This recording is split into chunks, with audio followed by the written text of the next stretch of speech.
welcome to this week's live Parenting in My Pocket Q&A. It is Wednesday the 2nd of March, and I hope everyone has been keeping well. March is an interesting kind of month. For me, it's the kind of the changeover from the winter to the spring, and I like it. It's a nice kind of time of year. So, and plus St. Patrick's Day is here as well. And this year in Ireland, we get an extra day off. Because that's the way the government see giving back to the frontline workers is to give them a day off, where we all get to have a day off, the day after St. Patrick's Day, and it'll turn into an extra bank holiday next year. And probably, unfortunately, for a lot of the frontline workers, they will probably have to work. But the powers that be have decided it, so we all will go along with it. This month we have our Parenting After Separation and Divorce course coming up. It's a one-day course, runs from 10 a.m. till 2 p.m. It'll be online.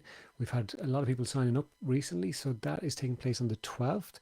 So if you are going through a separation or a divorce and you need to get a parenting course done for your court case, get in touch and we will get you sorted to get onto that course. It's a lot of practical information and practical tips on what you can do on how to change things and manage the transition for your children and for yourself as well. So it's very practical based. And yeah, we're running a empowering learning course as well this month in Dundalk for the Loud Leader Partnership. And that's our course where we show children who have challenges with learning and spelling and dyslexia that they can be just as good as anybody else and learn just as easy as everybody else by teaching them the way that works with how they learn.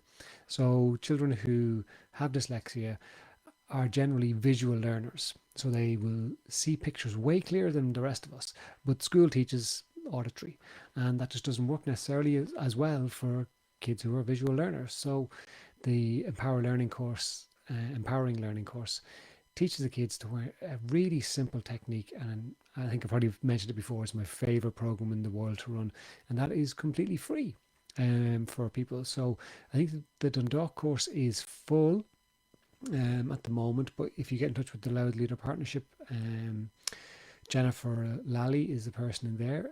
She is looking after all of the bookings and stuff like that, but there may be a waiting list, and then we have one in Drogheda in April. So if you don't get the one in Dundalk, you might get the one in Drogheda. I'm not sure if that's full yet or not. So that's coming up in March, and we're looking forward to those.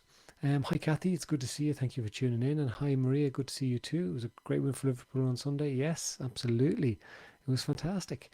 So today we've got a couple of questions, one of which comes from a 14-year-old, but we're going to start off with a mum.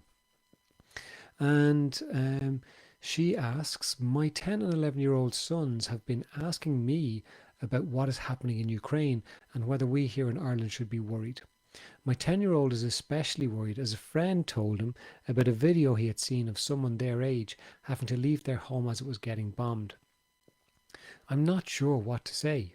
I don't want to lie to them as they aren't stupid and they hear the news in school, but I don't want to frighten them unnecessarily either. Have you any ideas on how to chat to them about it? And I think for a lot of parents,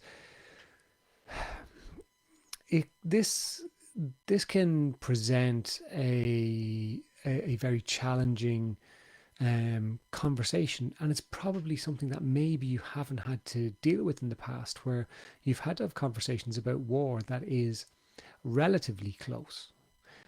So while in Ireland we are not particularly close to Ukraine, we're a lot closer than any other wars that probably your children would have experienced or maybe heard of, or maybe not.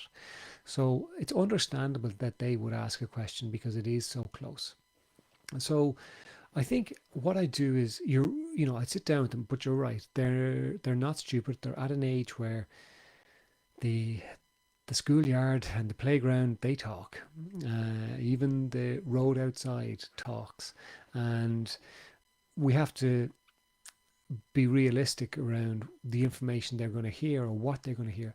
And we can influence that by getting the information and being able to answer questions that they might be getting or they might be having in relation to what they're hearing outside, and getting the factual information without, getting too deep into the nitty gritty. Because there's probably a lot of people out there, we're all, none of us are sure exactly why this is happening. Now, we'll all speculate, but that's for another show and another podcast. But I think what you can do is sit down with them and say, look, this is happening. The Russians have invaded Ukraine. A lot of people are not sure why, but we here in Ireland are safe. So you don't need to worry about that. It's really sad what's happening over there. And hopefully they'll come to a resolution fairly quickly. But we're safe. And what we can do is try and support the Ukrainian people however we can. So whether that is through donations to charity or just, talking about it and making our kids aware of it, that it is important to kind of be supportive of people who are, I suppose, in a position that they didn't choose to be in. I think that's what you can do, and just be open to answering questions. And if you don't know the answer to a question, what you can do is say, look, I don't know. One of the greatest assets for any parent, I think, is the ability to say, I'm not sure. I don't have the answer to that, because so many of us, we try to have all the answers for any of the questions our children have. And sometimes we'll even create answers that aren't necessarily the right answer, or what we actually would have wanted to say had we had time to think about it. So I think if we can look at it from the perspective of, I'll answer what I can, and if I can't answer something, I will try and find out, but I will also not get into negative spirals of conversation for stuff that there is no answer for. So if you're getting a why, but why, but why, but why, but why, you say, I don't know. And we're not going to find out. So I think what we do is we just live our lives as best as we can and support people as best as we can. But I can't answer you all those questions. And there probably is nowhere you're going to find those answers. And if people start going online, what you see or hear online may not actually be the truth. And this is a really good segue into information and access to information. So in the West, we trust particular news outlets or information, but not everything can be trusted, or not everything is going to give you the actual facts of what's going on. So if you're finding that your kids are talking about, well, I looked at this, or I searched up Wikipedia and I saw this, that's where you can use this as an opportunity to go, look, this isn't, either it's not true, or there is no evidence to back up that is actually the truth. So maybe just be a bit cautious about what you believe. And I think that way what you're doing is you're teaching them a lesson about life and what to believe on the internet. And secondly, you're also keeping them informed with what you think is relevant and fair information for them to know, without overloading, and answering whatever questions you can. And if you can't answer a question, try and find out the answer and come back to them. But it doesn't need to be the topic of conversation all day, every day. And in reality, probably when they're in school, they're concentrating in school. And when they're playing with their friends, they're probably concentrating on playing with their friends. And if they're doing sports or activities, they're probably concentrating on that as well. So it's not all consuming, although they may ask you regularly. It doesn't necessarily mean it's consuming their thoughts the whole time. And it might just pop in if they get something on the radio or on something on the news or whatever. So be as honest as you think you can be, and fair with the knowledge that you have, but also let them know that they're okay. Sometimes that's as simple as you need to make it. Everything is okay. We're actually okay here. So you can settle within yourself that everything is fine. We can talk about it, but you are absolutely okay. Okay, question number 2. I want to change from playing football to doing basketball, but my parents won't let me. How can I convince them to let me, as I hate football now and all my friends are playing basketball? I'm 14 years old. It's interesting when I get questions from young people. One, because I don't think they're aware of this, but obviously there is some awareness out there.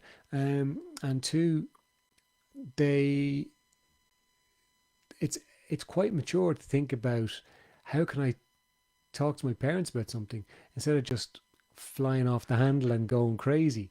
So, okay, you're 14, you play football, but you want to do basketball. And I would suspect that your parents have probably invested a lot of time and effort into bringing you to football, and you've invested a lot of time and effort into going to football. So they may be a bit slow to let you just walk away from it because maybe you're very good. Maybe they see you as having a lot of potential. So from the parents' perspective, I can completely understand that side of things. And what you want to do is be with your friends. And I completely understand that too. Because when we're 14 years of age, 15, 16, our friends are almost the most important people in our lives. And if they're not part of the football team, but they are part of the basketball team,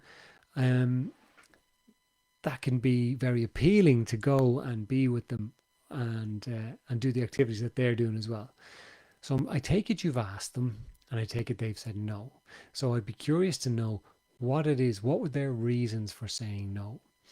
And once you find out those reasons, so whether it is, look, you've been doing it for 5 years, you're very good at it, we're not sure that you'll stick to basketball, whatever the reasons are that they're giving you, take that on board and go, I hear what you're saying, because, and this is important for everybody, not just for you as a 14-year-old, but for every adult. Acknowledgement is one of the most important things in life. We all need to know that we're heard and seen, and that people can recognize that we're there. And I would always suggest to people that you acknowledge the other person.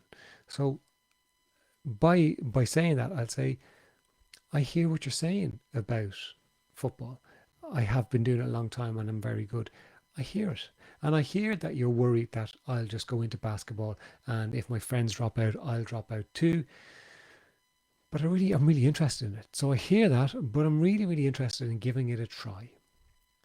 And how about we set up a deal? I give it a try, and if it doesn't work out, I'll go back to football or I'll find something else.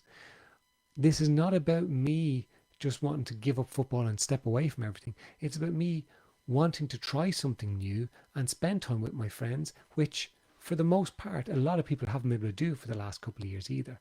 So just say to them, look, I'm making a commitment to give it at least a year or at least 6 months. Whatever, a year I think is fair. So, Mom, Dad, I'm going to commit to doing this for a year. I will go to training. I will turn up. I will be committed to it. And if it doesn't work out, I will either go back to football or I will find something else. And sometimes what happens, and it happens with quite a number of people that I've worked with over the years, is that they step away from the sport that they loved, that they were involved in, and went and did something else. And after a year or so, they kind of went, actually, I much prefer that. And they go back. And some people find that transition a bit difficult because everyone else has kind of got a year under their belt and they've got a bit better. But some people just kind of step back into it and can just carry on. So maybe you ask yourself the question, could I balance the two? Now, I'm getting the feeling that maybe you can't, maybe they're both in the same evening, but could you balance the two? And see how that goes for a little bit. So that could be your introduction even to your parents, is to say, well, look, football is on Tuesday and Thursday and basketball happens to be on Monday and Friday. And can I give the two of them a go to see how I get on? And if I don't like it or if it doesn't work out, that's okay. We'll change it. But I just like the opportunity. And see what they say. I hope they go along with it. I hope it works out for you. And thanks for the question from a young person. It doesn't happen that often, but when they do come, I like them. All right. That's it for this week. Please look after yourselves and take care, and I'll see you next time. Good luck.